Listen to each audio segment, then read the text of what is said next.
जनाब उसके बाद ये है कि जब लग्जरी के बाद टूरिज्म आती है जी, आपके पास जब लग्जरी आती है फिर आप दुनिया की सैर करते हैं जी। कोई बंदा पेरिस जा रहा है, कोई जापान जा रहा है, बंदा घूमी जा रहा है जी, बिल्कुल हैं। टूरिज्म इंडस्ट्री उसके बाद डेवलप होती है। पाकिस्तान के अंदर भी टूरिज्म इंडस्ट्री इसलिए डेवलप नहीं हो सकी, अच्छे मोटल्स, अच्छे होटल नहीं बन सके, अच्छे स्पॉट्स नहीं बन सके। वो इसलिए नहीं बन सके कि हमारी सोसाइटी अभी लग्जरी में भी दाखिल नहीं हुई। जब वो लग्जरी से भी पीछे है तो ये जो हम कहते हैं ना जी, हम सवाद गए यार, वहाँ पे वॉशरूम ही नहीं मिले, वो सवाद गए जी, होटल लिया, बड़ा अच्छा होटल था, रात को पता चला सराने चोरी हो गया हमारा है, और जो चादर थी वो गंदी थी और कंबल के अंदर से बू आ रही थी, स्लीपर थे तो उसके अंदर ग्रीस लगी हुई थी, ठीक है। वो पानी खोला, नहाना शुरू किया तो 3 सेकंड के बाद ऐसा ठंडा पानी आया जी टाँ करके बाहर आए हम। ऐसे ही है ना, या हमने एक जगह पे खाना खाया और उसके बाद ना 6 दिन तो डायरिया भी बर्दाश्त करते रहे सारे, वो चट्टान के पीछे बैठा रहे। अच्छा क्यों कहते हैं? उस वजह से टूरिज्म डेवलप ही नहीं हुई। लग्जरी पे जाएगी सोसाइटी तो उसके बाद जाएगी ना जी। तो अब आपने सोचना है कि आप ये ब्लॉक नंबर 4 में है, लग्जरी आइटम बेच रहे हैं और टूरिज्म में है, किस में? और जो 5वां ब्लॉक है ना सर, ये सूफीज़म की तरफ, ये सारे काम हो जाते हैं ना बंदे के, तो बंदा सूफी हो जाता जी, दरवेश हो जाता।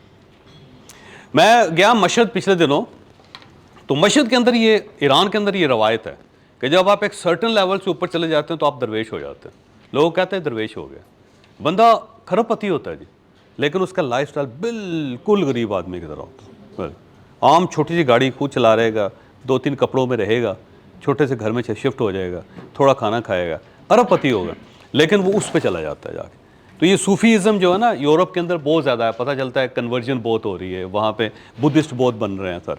उसकी वजह ये है कि वो सारे काम करके वो ब्लॉक नंबर 5 के अंदर है, वहाँ पे आश्रम बन रहे हैं, वहाँ पे वेलनेस सेंटर्स बन रहे हैं। एक जगह मैंने कोर्स किया, मैंने अपने दोस्तों को बताया भी कि ऑस्ट्रिया के अंदर मैं $15,000 दिया जी कोई 1 हफ्ते का, और वो वेलनेस सेंटर था और उसमें लोगों को बताते थे खाना कैसे खाना, यानी कि लोग फूड के हेल्दी रहने के लिए क्या, वो आपको मैं अगर टाइम हुआ ना मैं बताऊंगा सारे के साथ।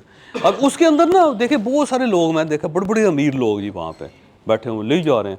इसी तरह एक शहर है उसको कहते हैं बाइडन, ये जर्मनी का शहर है बाइडन, और ये स्विट्ज़रलैंड और उसके जर्मनी के बॉर्डर पे है, ठीक है। स्विट्ज़रलैंड है, फ्रांस है और जर्मनी है, उसके बॉर्डर पे बाइडन। वहाँ पे स्पाज हैं, मसाज हैं और स्पाज है, पिछले 200 साल से इंडस्ट्री डेवलप की। बाकायदा उसके अंदर ना प्राइवेट एयरपोर्ट्स हैं, पूरी दुनिया से लोग अपने जेट्स पे आते हैं वहाँ पे, और वहाँ पे उतरते हैं, स्पास में जाते हैं, मसाज करवाते हैं, जहाज़ में बैठते हैं, वापस चले जाते हैं। यानी वो उसमें चले गए हैं, पूरे शहर के अंदर सिर्फ ये स्पाज हैं और मसाजर हैं। एक बंदा मसाज करने को $1,000 ले रहा है, चार्ज कर रहा है, आधे घंटे का, सिर्फ वो मालिश करके बंदे को भेज देते हैं। और बंदे जो है ना वैसे वो पूरे शहर बाइडन आप ट्रैक कीजिएगा, बाइडन लिखें इसको, बाइडन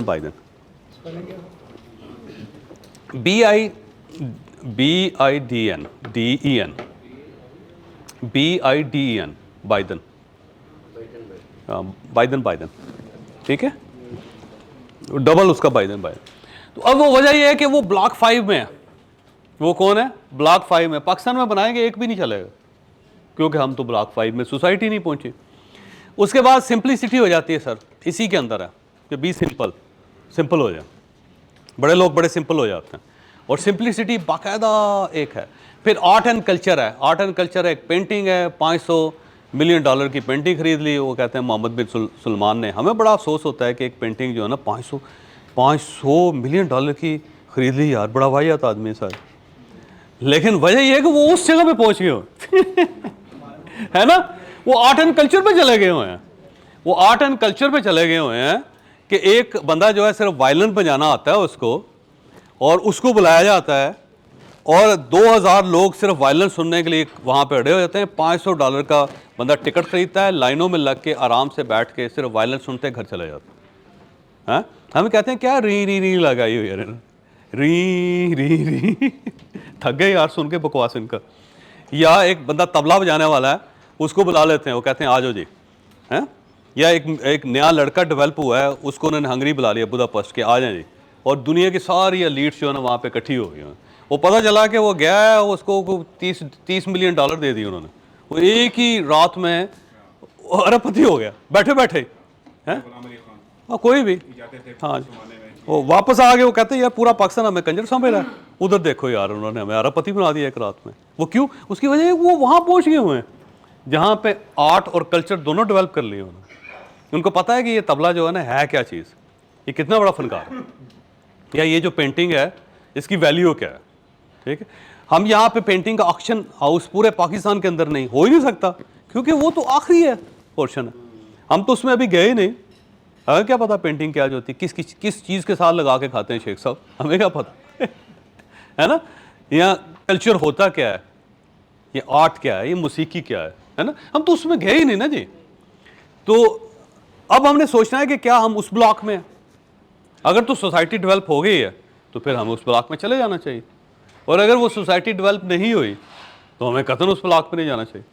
क्या तो सर बिजनेस की फाउंडेशन ये है कि आपने सबसे पहले अपना ब्लॉक डिटरमिन करना है।